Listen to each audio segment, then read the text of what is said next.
Forza Rovere! 980 giorni dopo quel settore ospiti all'Olimpico, eccoci qui. Insieme ad oltre 2000 cuori giallorossi a 2300 km dalla capitale. Oggi vi porto dentro una trasferta di 24 ore con una delle tifoserie più riconoscibili del nostro paese. Iconica in casa, seconda in Serie A per presenza in trasferta, numerosa e compatta anche quando viaggia in Europa. Quindi allacciate le cinture, iscrivetevi al canale perché per il 10° episodio di questo format, dove andiamo in giro per gli stadi in Italia e in Europa per cercare le migliori atmosfere spendendo il meno possibile, a grande richiesta oggi entriamo nella curva sud, nel settore ospiti di Celtic Park. Tu non chiedermi perché non ci sono nel weekend.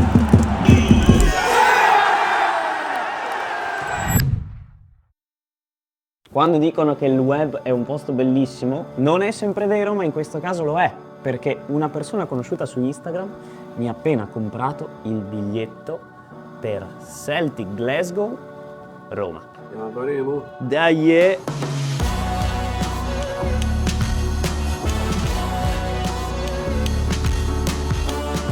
Romale. La cosa incredibile è che io, questa persona, prima che mi arrivasse la sua mail con il biglietto, non sapevo neanche come si chiamasse e ci passerò una giornata insieme a Glasgow. Sono gasatissimo. Domani si parte molto presto perché era l'unica soluzione per risparmiare un po' di soldini. Ci vediamo domani.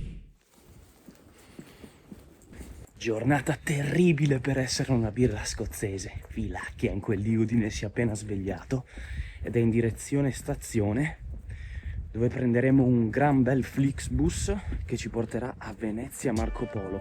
Come da tradizione vi mostrerò ogni euro speso ed in questo caso cercando di non sforare i 250 euro totali. Per farlo partiamo a bordo del mezzo più economico disponibile per raggiungere l'aeroporto di Venezia, da cui partiva il nostro volo per Edimburgo, pagato 28 euro.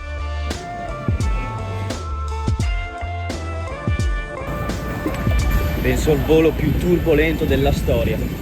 3 tentativi di atterraggio, è andato bene solo all'ultimo, pazzesco. Sbarcati in quel di Edimburgo, per chi è un fedelissimo sa che non è la prima volta in Scozia, paese in cui grazie proprio ai primi video fatti qua con Pascali, non so perché mi è rimasta nel cuore.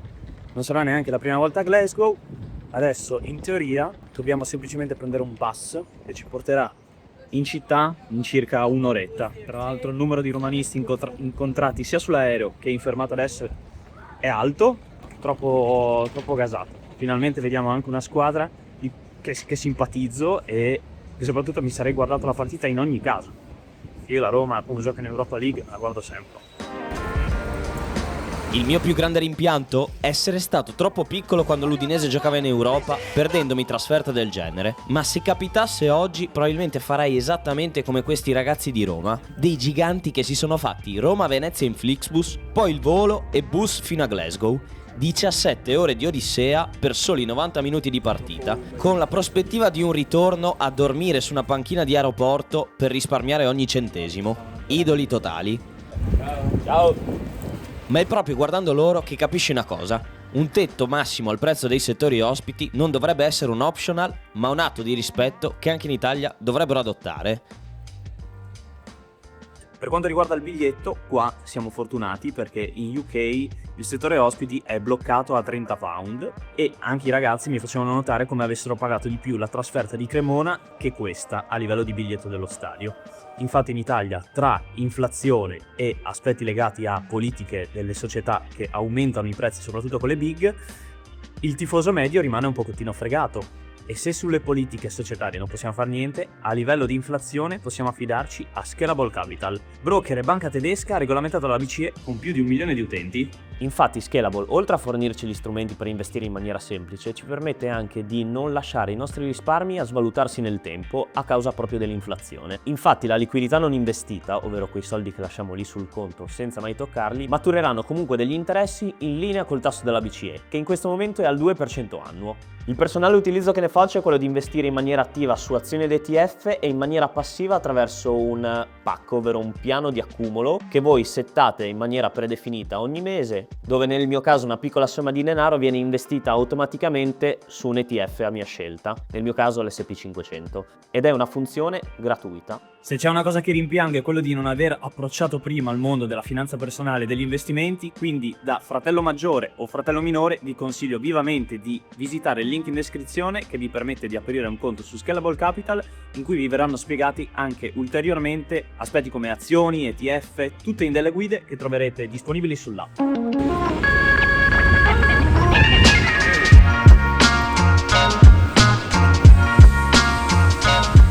Alle mie spalle George Square, in questo momento purtroppo è inagibile perché stanno facendo dei lavori al suo interno, è la piazza dove si vedono le foto dei più grandi festeggiamenti delle vittorie dei campionati di Celtic e di Rangers.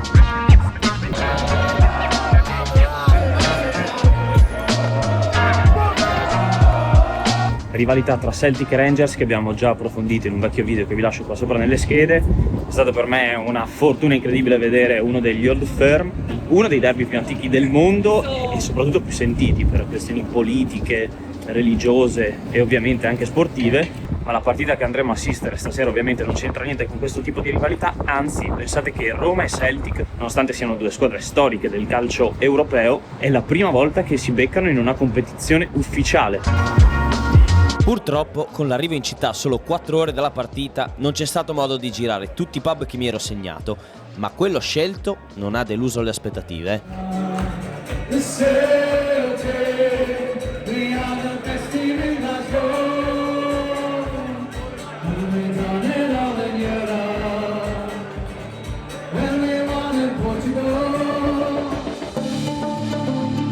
Considerate le origini irlandesi del Celtic, obbligatoria una Guinness di benvenuto aspettando gli amici in arrivo da Roma. Nell'attesa vi lascio comunque tutti i pub che mi ero segnato, vi fossero utili per future trasferte scozzesi.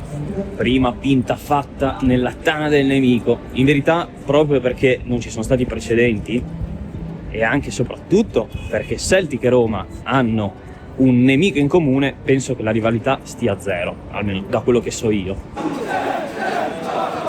Ovviamente la rivalità in comune con la Lazio è dovuta ad aspetti politici che poi è anche andata a sfociare in episodi abbastanza iconici nella partita che, se non sbaglio, venne disputata nel 2019. Nello specifico, il tifo organizzato degli Hawks, storicamente politicizzato su posizioni di sinistra e antifasciste, esposero un banner con Mussolini a testa in giù, scrivendo "Follow your leader", segui il tuo leader. Seguirono sanzioni dalla UEFA e scontri alla partita di ritorno. Tra l'altro, gli ultras del Celtic, che sono assolutamente rispettabili, la Green Brigade, non ci saranno in teoria perché sono stati bannati inizialmente a ottobre per 3 partite e invece poi il ban è stato allungato anche per il mese di dicembre, il che è un gran peccato perché sono abbastanza numerosi, soprattutto considerando che siamo in UK, e anche ottimi dal punto di vista del folklore e del colore, con grandi coreografie, però in generale comunque troveremo in ogni caso una grande atmosfera. Rimanendo in tema Roma, avrei voluto seguire il corteo della Sud, ma il punto di ritrovo era troppo fuori mano per incastrarmi con gli amici romanisti che erano appena atterrati e stavano arrivando al B&B che avevano prenotato, in cui mi sarei appoggiato la notte e dove ho lasciato lo zaino per poi finalmente dirigerci verso Celtic Park.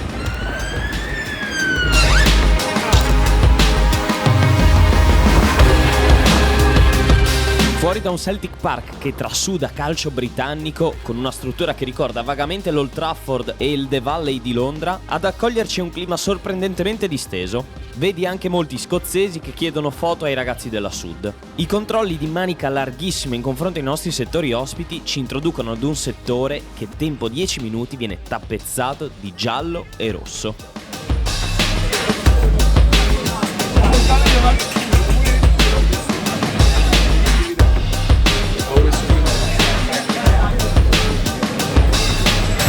Seguo la Roma e leggo la figlia. Forza Romale, forza Romale, Romale, Romale, Romale, Romale, forza Romale, forza Romale, forza Romale, Romale, Romale, Tanta roba. Si percepisce il fatto che che sia in una tifoseria di quelle importanti, non siamo più in una provinciale, ecco. È una cosa che si tasta con mano. Comunque in tutto questo stadio clamoroso, bellissimo, forse più bello di Ibrox, dei Rangers.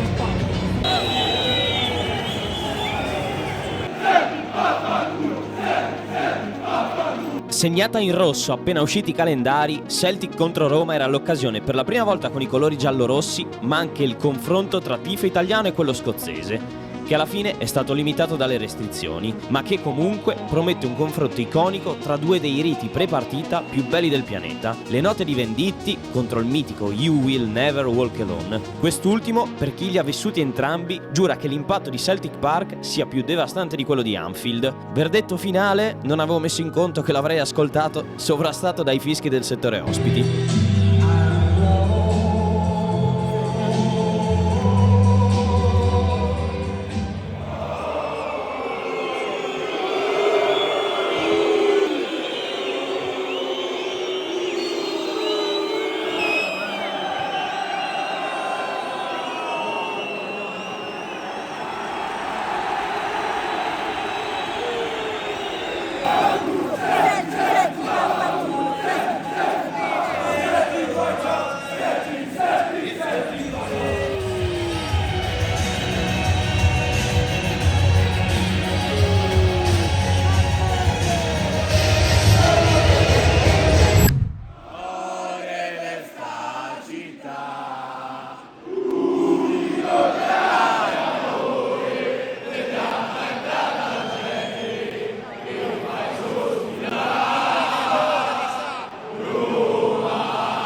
Viverlo da dentro è un'altra cosa. Forza Romane! Forza Romane! Forza Romane! Romane! Romane! Romane!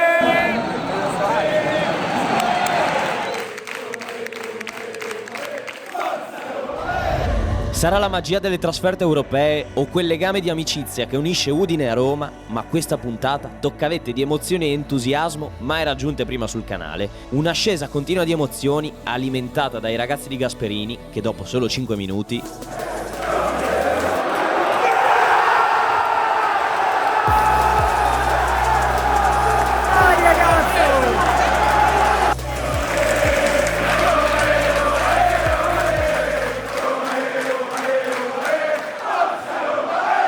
Il primo gol della Roma è l'inizio di una partita pressoché perfetta e di un settore ospiti che, da quello che mi hanno descritto, è stata una delle migliori prestazioni stagionali in trasferta della Curva Sud.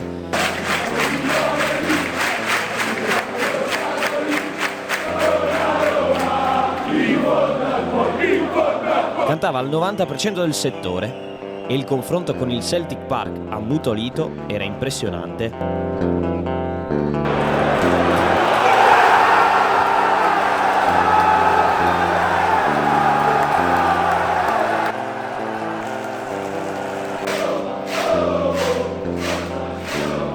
Unica nota negativa di questa trasferta è che in Scozia non puoi prendere neanche una birra all'interno dello stadio. Alcol completamente vietato.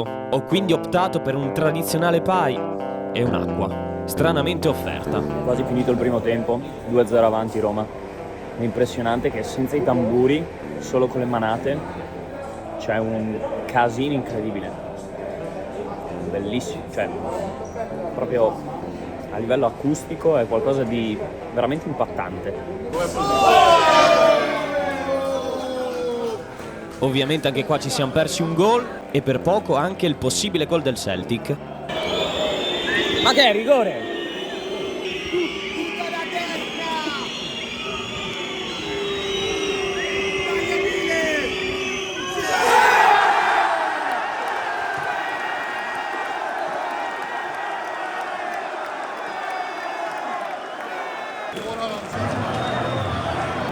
Trova 3-0, è rigore sbagliato. Portatemi allo stadio sempre. Con Filacchi allo stadio si vince lo scudo. Dai ragazzo. Il secondo tempo sul campo diventa quasi una formalità, ma che regala apparentemente una gioia agli scozzesi. Poi annullato. E stessa sorte per la Roma. Ma anche se il 4-0 verrà annullato, lo stadio al 74esimo si svuota, con la Sud che rimane padrona assoluta di Celtic Park.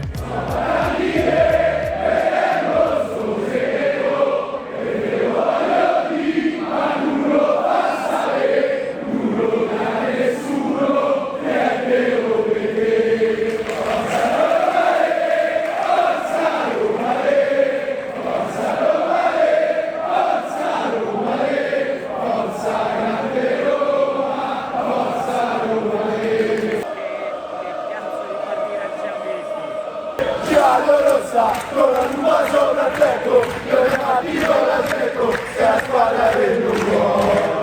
Non mollare, anche se poi giochi male, noi saremo qua a cantare, sei la squadra del lungo. Urba Sudore, Urba Sudore. Si concludono così i 90 minuti incredibili. Difficile scegliere partita migliore di questa per quanto riguarda il rettangolo verde. Mentre lato spalti, delusione totale di Celtic Park, che è sembrato un teatro, ma per fortuna la curva sud era altra cosa. Tanta roba. Per quanto riguarda invece il post partita, seppur in fin di vita a livello di stanchezza, abbiamo fatto tappa in 2 pub insieme ai ragazzi di Roma, che ringrazio ancora e abbraccio soprattutto Ste che mi ha combinato il biglietto. Il mio orologio dice che ho fatto 3 ore di sonno, ma non dice che 3 ore di sonno ho fatto. In un B&B con altri 6 romanisti, numeri 1 che ringrazio per l'ospitalità, però era rimasto il divano e soprattutto non c'era la coperta, quindi ho dormito con dei cuscini, alcuni cuscini come coperta.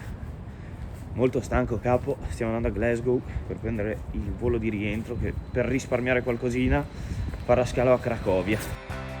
Dopo 13 ore di viaggio, 2 scali, un bus e un treno preso per miracolo in mezzo agli scioperi di Trenitalia, con 253 euro spesi, possiamo tornare a Udine considerando questa trasferta uno dei migliori investimenti mai fatti. A proposito, passate nel link in descrizione e scaricate Scalable Capital. Per tutto il resto, ci vediamo al prossimo episodio.